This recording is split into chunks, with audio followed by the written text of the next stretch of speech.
As the cost of health insurance continues to rise, we're all left thinking the same thing.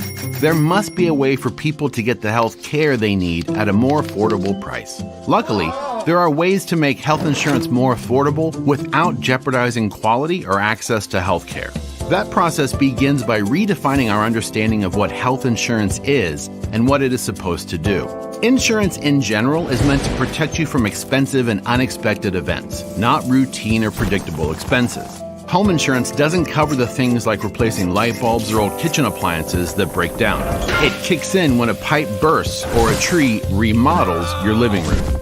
And you'd never expect auto insurance to pay for gasoline or car washes. Insurance is there for the big events to protect you from financial catastrophe. But over time, health insurance has been mandated to cover more routine and predictable expenses and even services you may never need. Because of this, many people have come to believe that health insurance should cover all their medical needs. But covering more costs more. So health insurance prices have gotten higher and higher in order to pay for things that insurance was never meant to cover. The first step in bringing costs down is to refocus coverage on emergency and catastrophic events so that health insurance functions like true insurance again.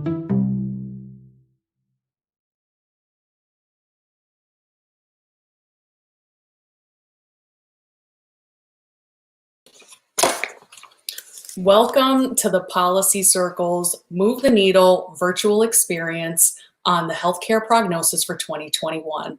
My name's Nicole Klein, and I'm Director of External Relations and Expansion here at the Policy Circle. I want to first thank one of our network partners for making this event possible, the Pacific Research Institute. Thank you so much for being part of our program and making it possible this evening. As we enter a new year, we also are encountering a new administration, and healthcare is a topic that is on the forefront of many Americans' minds. You might even recall during the 2020 election cycle that it was a hotly debated topic. Our Move the Needle programs bring the Policy Circle's briefs to life through thoughtful discussion and dialogue with policy experts, leaders, and practitioners in the policy space. That's why our event this evening follows the Policy Circle's healthcare brief. Our brief takes a look at a number of different things in the public sphere. We start by looking at the origins of health insurance. We also take a look in our brief at the role of government and private companies. Of course, you can't talk about healthcare without talking about the various costs that come with healthcare, and we'll be talking about that this evening as well. The areas for challenges and reforms. And of course, how to best educate yourself on healthcare policies that affect you, your family, and your community. So this evening, I'm excited to welcome two panelists. We've assembled two subject matter experts to touch on these different aspects of healthcare and what's to come with the new year and the new administration. Before we dive in the discussion, I do want to remind everyone we will have an opportunity for Q&A toward the end of the program with our speakers. So if you do have questions that pop up throughout the program, be sure to head over to the chat. You can enter those there, and we'll be monitoring those throughout the program. I would now like to welcome one of our speakers, Kelly Garcia. She is the director of the Iowa Department of Human Services. She is a former director of the Office of Transformation, Policy, and Performance, and has held a number of other very impressive roles in the healthcare and social services space. So welcome, Kelly. And I'd also like to welcome Beverly Gossage, I should say Senator Beverly Gossage. She is a Kansas State Senator, and she is also a business owner. So welcome, Beverly and Kelly. Thank you so much for being here with us this evening. Glad to be here. Yes. Excellent. So let's just dive right in. Kelly, I want to start with you. As you know, your title, Director of the Department of Human Services. I'm not sure that everybody really knows what that means. So can you tell us, what does your role actually look like? Certainly. So probably still figuring out a little bit myself. It's been quite the year. So I'm the director of the Department of Human Services, and I'm also the interim director of the Department of Public Health. On the Department of Human Services side, we oversee the Medicaid program. So that's an entitlement program, an insurance entitlement program for low-income individuals and individuals needing long-term services and supports. We also operate the CHIP program. We operate community programs for mental health and services for individuals with intellectual and developmental disabilities. We run 6 state-run facilities, which really service the kind of the communities that I'm talking about before. We also regulate childcare, and we run child welfare. So there's a lot of services. And then we also have a few services that are really focused kind of traditional food stamps, traditional economic assistance. And then on the Department of Public Health side, of course, we're really thinking about all things public health, which is inclusive of prevention programs that feed into our DHS client services. And then, of course, pandemic response and a variety of emergency response services as well. What does that mean on a daily basis? The way I look at my job is, I'm really thinking about how do we best meet the needs of families. I kind of often say families don't come to us, particularly on the human services side of things, when they're doing really well. They come to us when they need help. And we think about parents and children, and we serve all Iowans. 1 in 3 Iowans will be with us at one point in their life. And so I'm really focused kind of day to day on really empowering my team to give that direct lifeline to Iowans in need. I think I think what you've described is something that a lot of people probably don't know, right? And that you have this social services aspect of what you do. And I'm going to point out a key statistic in our policy brief. The CDC estimates that about 60% of premature deaths in the United States are associated with what we call non-medical factors. And I was hoping you could talk about how do these social and environmental factors impact one's health? Yeah, so we're doing a lot of work on this in this area. This is something it's part of the reason why I came to Iowa. So I hail from Texas originally and was really working there, primarily focused on how you bring these programs together. We operate these big government programs in silos, right? We see the families, the parents of children who enter our child welfare system long before they ever come and show up on the child welfare side of things. And so what I'm really interested in is how do we meet that family when they need help at the lowest level of intervention and get the best outcome, which typically means that we're spending less money too. But really what I'm focused on is how do we really drive change? And all of that change can affect generational poverty and the outcome and benefits of families that live and stay in our state in Iowa. The way I'm focused on that from an agency perspective is thinking about how we bring our 2 agencies together. So that's why I'm serving in this interim role over on the public health side of things. There are spaces. We have SNAP benefits, which are traditional food stamps over at DHS.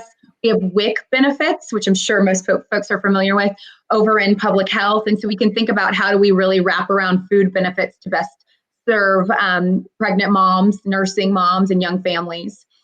We can also think about the way that we really set up our Medicaid team. Medicaid's the backbone of the way we deliver services. And again, we really want to make sure that we're targeting services at that lowest level of intervention and not really escalating to higher levels of need. And then for our individuals who need long-term services and supports, we are really working across agencies to address issues like housing, long-term stability in the workplace, really making sure that Iowans are able to live their best life, their most independent life, and kind of break free from needing our support. And really that early intervention is key. Yeah, it sounds like you're really adopting a focus on the whole person, not just specific programs that are targeted maybe toward a symptom of a deeper problem. And I love how you bring in sort of the policy implementation on the state level aspect to this conversation. And Beverly, I want to bring you into this conversation here. You were elected to the state Senate in Kansas. Congratulations on your election. And you're also a small business owner. So you bring that private sector perspective to this conversation. So tell us a little more about your company, HSA Benefits Consulting. Sure. Well, first of all, I'm a former classroom teacher. And then I have 4 children. The first 3 excelled in school, and my youngest son was severely dyslexic and language delayed.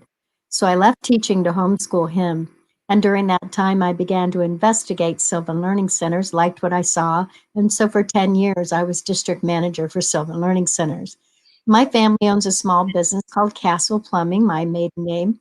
And mother came over one day, as moms do, and said, I made you some navy beans and cornbread, and oh, here's all of our insurance stuff. Can you help us out with this?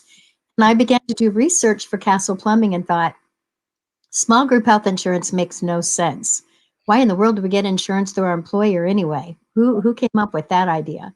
But I began to see that there was a real need out there. And so after some prayer, I left Sylvan Learning Centers and got my license as an agent to begin to help Castle Plumbing with their small group health insurance. I was very interested in medical savings account plans that gave less money to the insurance company and allowed you to put more money in your employees' accounts. And they could, at the time, not then, but later with HSAs, I helped pioneer health savings accounts.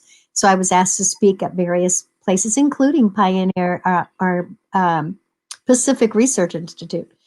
So I was asked to speak at various state policy network groups about what are HSAs, why are they better than MSAs at the time. Worked with Paul Ryan, and then President Bush invited me to the White House, asked me to help pioneer these. So HSA Benefits Consulting just grew out of that original pioneering. And so proudly got licensed in about half the states and helped small businesses, individuals all over the country to save on their premium and put more money aside for themselves. Yeah, thank you for that. And we could have a whole program on just HSAs. But we won't do that today. But you bring up, the cost of healthcare as we look at the entire system that an individual participates in. And I think that oftentimes people become very overwhelmed when they think about healthcare because it is so complicated and how expensive it is. And the costs vary tremendously. And there's actually an excellent example of this in our policy brief. An MRI in your lower back will cost you about $140 at an imaging center in Louisiana. Head over to California and you're looking for the same exact service at about $7,600. So this is just an unfortunate yet excellent example of how inconsistent the costs are for the same service. And I think the question on top of everybody's minds is, why do we have such varying healthcare costs? So Beverly would love for you to talk a little bit about that. Glad to.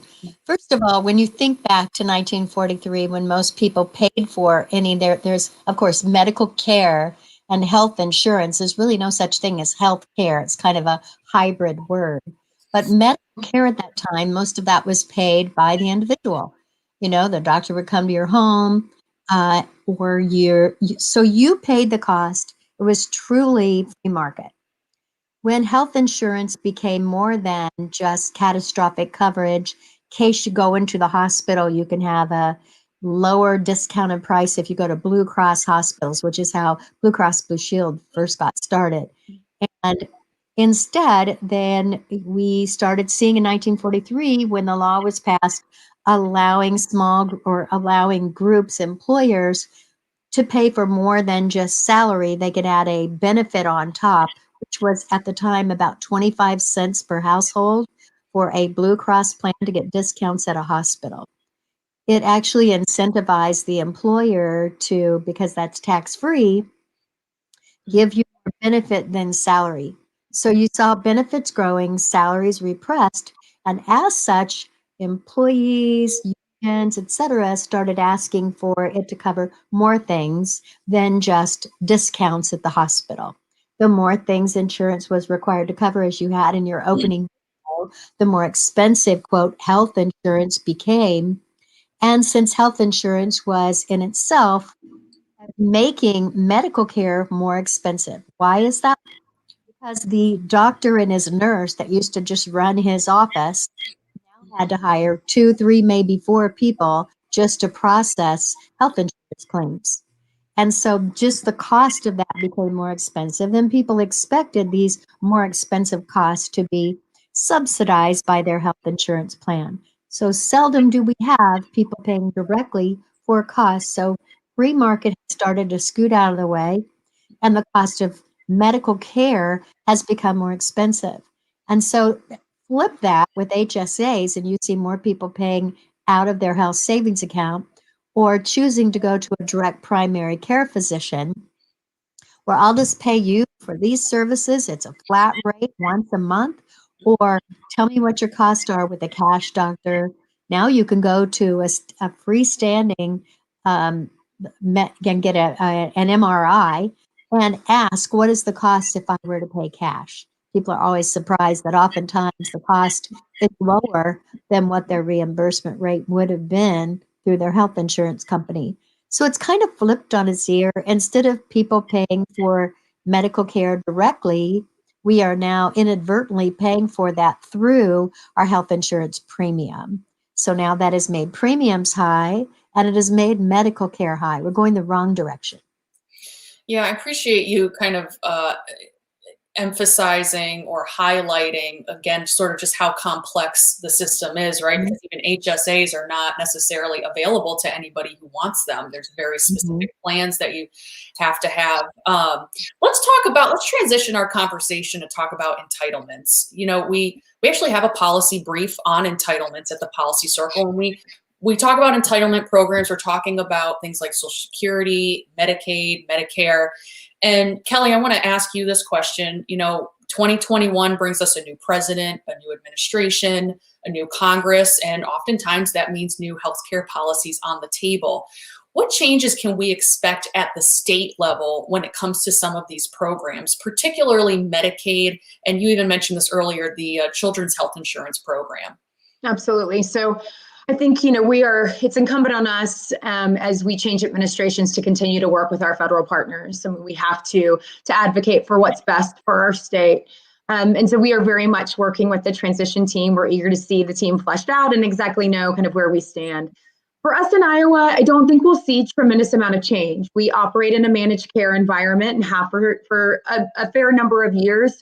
We're in a more mature space now. And so we're really focused on things like social determinants of health, and a lot of that interconnectivity with cross federal programs, like I talked about on the first couple of questions that you asked me. And we would expect that this administration would want to partner with us in some of this effort. So we're eager to talk with you about what that can look like.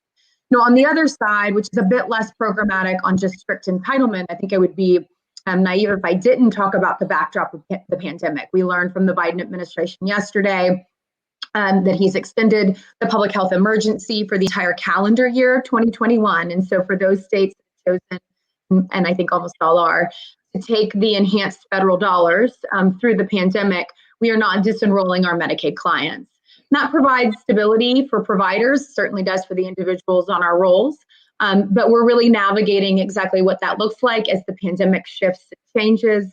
And then ultimately what that will look like when we start to disenroll clients that have stayed on our rolls for, at that point in time, it will be close to 2 years. Yeah, it's definitely, we can't have a healthcare discussion without talking about COVID for sure. So I appreciate you mentioning the elephant in the room, so to speak. Sure. And we are going to talk a little bit about that later too. And Beverly, I wanted to, as we're talking, we're exploring what's on the table in terms of policy. I think it also can't go unsaid talking about the single payer system. U.S. Senator Bernie Sanders has introduced the widely cited piece of legislation called Medicare for All. Again, very hotly debated in the 2020 election cycle. And we already spend about 18% of our GDP on healthcare, and that's also another key fact finding from our brief. So can you tell us, I don't know that everybody really understands, Beverly, when we say single payer system, what that actually means. Can you talk to us about that? Surely. First of all, single payer basically means there is one person controlling the purse strings. So instead of the insurance company paying or the individual paying their deductible, the only person that's going to be paying is the government. So there are those who think, well, actually, that's really going to be better. If you have, I ran for Kansas Insurance Commissioner, worked very closely with that department. And if you have a claim now where you feel like the insurance company was unfair, Maybe they didn't process your claim fairly. Maybe you thought they were in network and they weren't. You can file a complaint with the Kansas Insurance Department, and they can go to this insurance company and help try to solve this issue. You have a place to complain. Where do you complain if the government is in charge of everything? They are paying for everything. What we've seen in other countries, thankfully, I've had an opportunity to visit other countries about this very issue. If you know who Cerner Corporation is, I've done presentations before them. And one of the other gentlemen on the panel was a doctor from the UK talking about their national health system or their NHS. And he said, doctors in the United States would not want to practice where we do because you are fairly limited about what you're allowed to offer and to whom you can offer it. He gave the example, we are given an MRI machine. I am allotted based upon the area where I'm located, X number of MRIs that I'm allowed to do. If we have exceeded that number by June, we come and lock up our MRI machine and I'm not allowed to give any more for the rest of the year. Now that may sound like, oh, that'll never happen here in the United States, but of course it will. In order to stay within budget, you have to look at what services will we offer, who can offer those services, and now the doctor, the hospital, is now employees of the government. I'll give a personal example. My niece is a captain with the Salvation Army. She and her family was stationed over in London, and she had the marker for cancer. She had already had some other things removed. When this marker showed she was 95% probably going to have these other issues, she opted to have the surgery for that. Knowing full well that she had 3 other family members that had that same issue. When she went to the National Health System, they said, you should probably go back to the United States for that, because there's a minimum of a 2-year wait here for any type of surgery. She came back to the United States. She had a test within 2 weeks. They'd already discovered cancer in her breast. And so she had the surgery within another 2 weeks. So within 4 weeks of being in the United States. When people think, oh, it's going to be terrific. When the government is controlling everything, then they're in control of everything, of who can get it, how much the cost is going to be. And then they say, well, you're going to pay for that in taxes, but it's going to be lower than what you would pay for health insurance or what you could pay for out of pocket. But there's no going back from single payer. It's not, we're going to try it and see what will happen. That doesn't work that way. We would lose our free market, the little bit of free market system we still have in medical care and health insurance. I appreciate you talking more about that and essentially clarifying who the arbiter is of where the cost goes and who gets the care that they need and on what time frame. And it sounds like obviously there's more limitations to what we hear as the single payer system. I do want to transition over to a COVID conversation. As I've mentioned earlier, and Kelly, you brought it up first, that, COVID, we can't talk about healthcare without talking about COVID. It dominated most of 2020. And I think that 2021, right now, the conversation is being dominated regarding the vaccine rollout. And I think that, we've seen some states that have rolled out the vaccine effectively, and we've seen some states that have not. So, Kelly, if you could just tell us, what does a rollout look like in a state, maybe like Iowa? Yeah, absolutely have to. I am living and breathing this 7 days a week. I can't go anywhere without being asked about when I'm going to get my vaccine. I think first and foremost, we've got folks who have worked in this space on vaccine rollout and distribution for a long time. And the playbook here is flu, but this isn't the flu, right? So it's different. And I think a lot of states have tried different approaches, and some have worked and some haven't. And we're kind of, perhaps fixing the plane while we fly a bit and remaining nimble. Our focus, just like most states, really did start with healthcare professionals. And just to give a little bit of context for a state like Iowa, so we have 3.1 million individuals, about 1 million are kids, so they're not eligible. So we're really dealing with a population of 4.1. I'm looking at Texas numbers now, of 2.1 million individuals. And our healthcare professionals are about 400,000 of those folks. Our supply every week is around a little less than 40,000 doses. So you can see really quickly that our issue here is supply. It's a scarce resource. In fact, it's like the exact definition of a scarce resource. So we've really focused predominantly on healthcare professionals. We activated a long-term care pharmacy partnership program. A lot of states did. So we've had these kind of strike force teams working with national pharmacy chains that have gone into our long-term care settings. We have a disproportionately high number of long-term care settings in this state. And so we've really focused on those two populations. We are now moving into phase 1B, and that focus is on older Iowans, individuals 65 and above. We have 500,000 individuals in that category. And then really strategically focused on frontline essential workers, folks who either haven't been able to aren't able to socially distance in their work and may have some social determinants of health in the way that they live and interact outside of work, that when they come to work in a congregate setting, think meatpacking plants, that it really does, we have a hard time kind of quelling the spread of COVID-19. And for an example that I think is helpful to kind of really concretely think about this, as I mentioned, we run 6 state-operated facilities. 2 of those are intermediate care facilities for individuals with intellectual and developmental disabilities. Where it's located in the state, one of them is located in the state, we have a number of employees who work with individuals who live in meatpacking plants. Every time there's an outbreak at that meatpacking plant, there's an outbreak at our facility. So we're really thinking about how we quell vector spread. And then also focusing on mortality rates, because that's equal parts important here. What we're really hoping for is increased supply. So right now we're having to do really strategic rollouts. And that's hard. It's hard to answer why some people are going ahead of others. And when we're doing this, we're really trying to make sure that there's clarity in how to access the vaccine. We don't want folks standing in long lines for a variety of reasons. We don't want folks having to sit on the phone for many hours. And certainly for individuals who are older and might have trouble navigating that space. So that's really how we're thinking about it. We, in fact, had a call with the Biden administration today. I'm sure you've seen nationally that there's promise of additional supply. We were given a verbal promise, and so we're working on what that means for our state moving forward. But the key here is supply. Everyone is intending on getting this out as fast as possible. We absolutely have the infrastructure in place.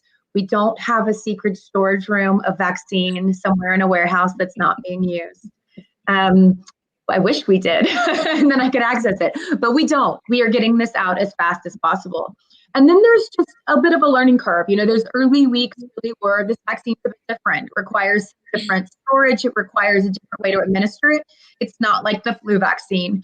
And they're rare, but there are some adverse reactions that can happen for individuals. So there's a monitoring time frame. And so providers really had to get their arms around what that looks like. We're in a space now where we've refined that. We've got our lessons learned, and I think we're really ready to go. Yeah, that's great. Well, thank you for, clarifying too that, this is a supply issue, which is why people might be seeing headlines about different communities that are being served the vaccine first. It really helps us demystify that. So I appreciate that, Kelly. Beverly, the coronavirus, obviously it's brought on just a whole new landscape in healthcare and in other areas of our life. And, we've seen hospitals reach their capacities. But we've also seen, as much as the challenges that we face, the private sector's really stepped up, right? I mean, they've rolled out a vaccine extremely quickly. You've got health insurers that have been insuring individuals to get testing, rapid testing, all the different testing options that are out there. We've never seen a vaccine roll out this quickly before. And I think that, I would love to get your thoughts on what do you think are the significant healthcare changes that are going to come out of the COVID-19 pandemic, just given this whole new rapid release of innovation we've experienced? Well, that's a good question. I think at this point, I too, like Kelly said, get lots of emails, phone calls, what's going on with this vaccine, and I serve on the health committee. So obviously I get even more, and we have our meeting, our weekly meeting with Dr. Norman here in Kansas, is the Kansas Department of Health and Environment, kind of guru, if you will. What I've found is statistically, basically 0% of people who had COVID get reinfected.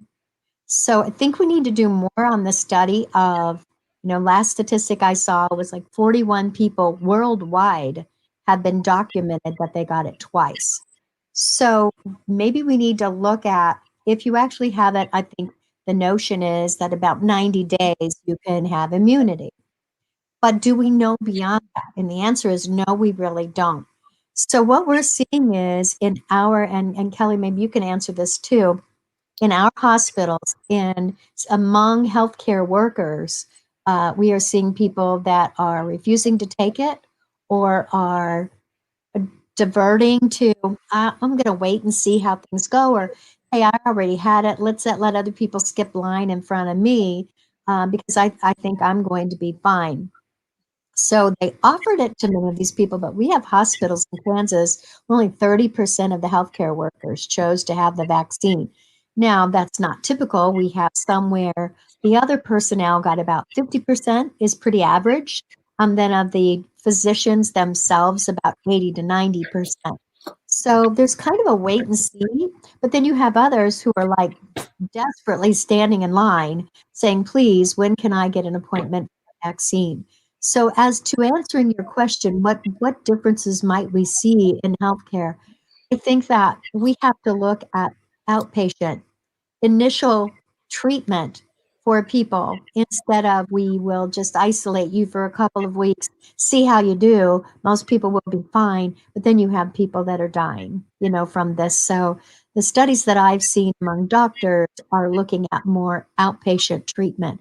So we should be able to have the vaccine. We should be able to have better treatment. There's no cure for the common cold, but we do have treatments now that help you to be easier to get through it. Same thing with the flu. So we could work to develop those. As to what we'll see differently, that's what I think will be coming next.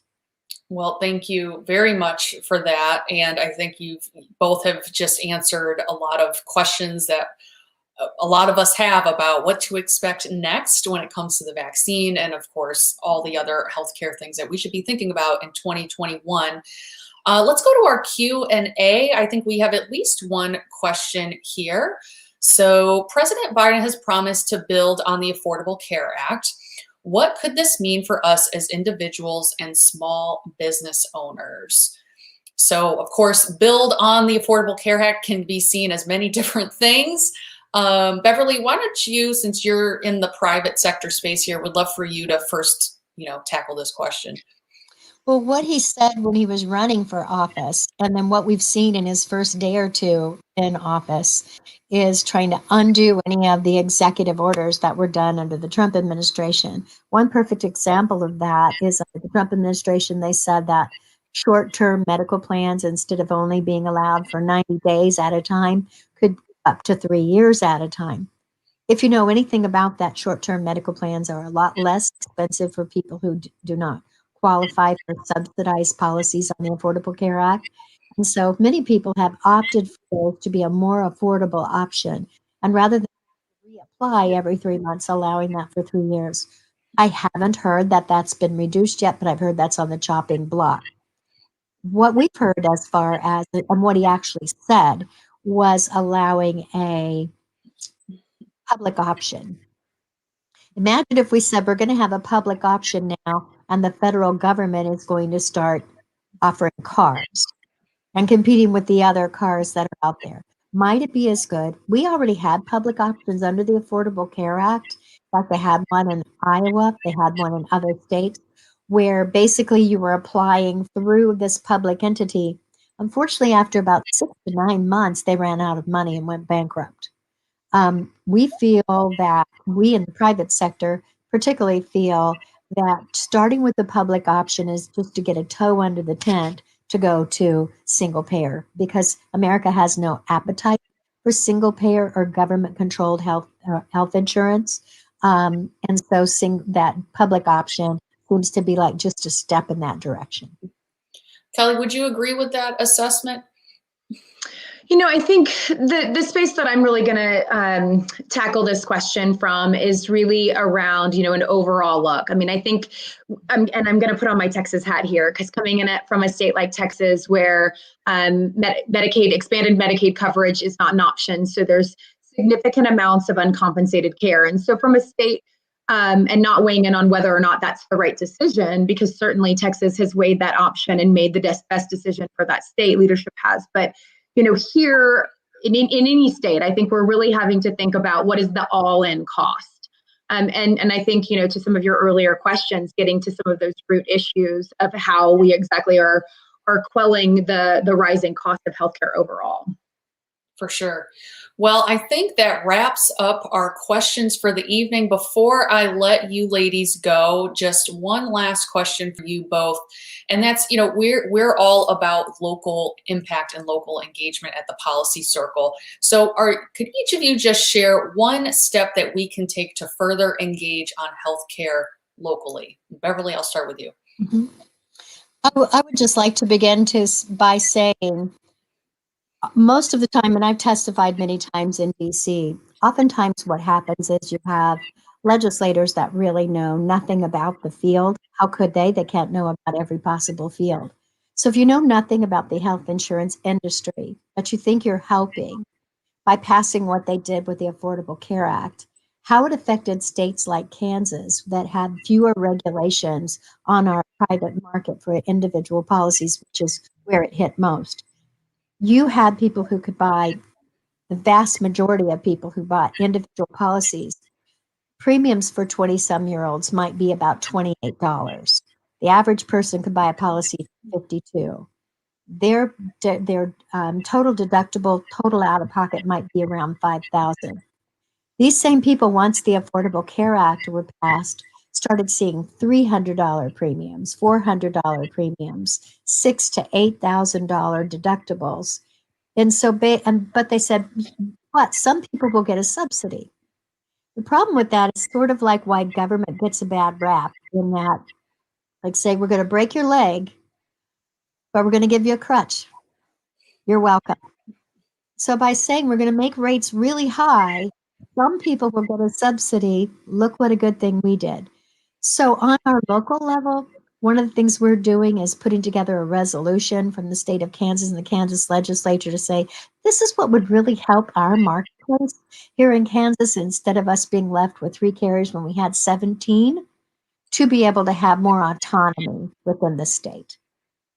Yeah, I appreciate you bringing in the state legislative engagement perspective. We all have state senators, we all have state representatives who we can engage in on this topic, and it might be as simple as reaching out to them and asking them what are your opinions on the cost of healthcare. So thank you very much, Beverly. And Kelly, sorry. Yeah, go ahead. I was just going to add, one thing we didn't talk about is the cost of single payer. Anybody that has looked at that fiscal note, you're talking trillions of dollars. And where are you going to get that kind of money? It's larger than the budget itself. Absolutely. Yeah, I think that, as you mentioned, the HSAs earlier, we could do a program on that. We could do a program on single payer. We could do a whole ton of content there. And I appreciate you planting that seed in our audience to be thinking about these different aspects of policy. Kelly, what's your perspective? How can individuals take that one step further to engage on healthcare policy locally? So I was thinking about this as you asked the senator the question, and I'm going to flip this just a little bit, because I certainly think I was going to say, I think really getting involved in your state legislature and that process is something that I found in my career to be phenomenally helpful. I think it helps you be really tapped in, and it is your direct voice, and so you should exercise it. Another space I think that has really changed my life, and it did early on, long before I have kids, is to really think about a volunteer space. Think about a volunteer space, maybe even over on the health and the human services side of things. I was at CASA. I think most people know what CASA is. A court-appointed special advocate for children in foster care. That really changed me. It changed me as a person. It helped me understand what the system looked like.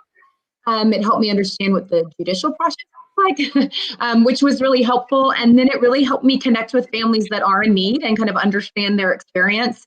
And I still use that experience today in a director role.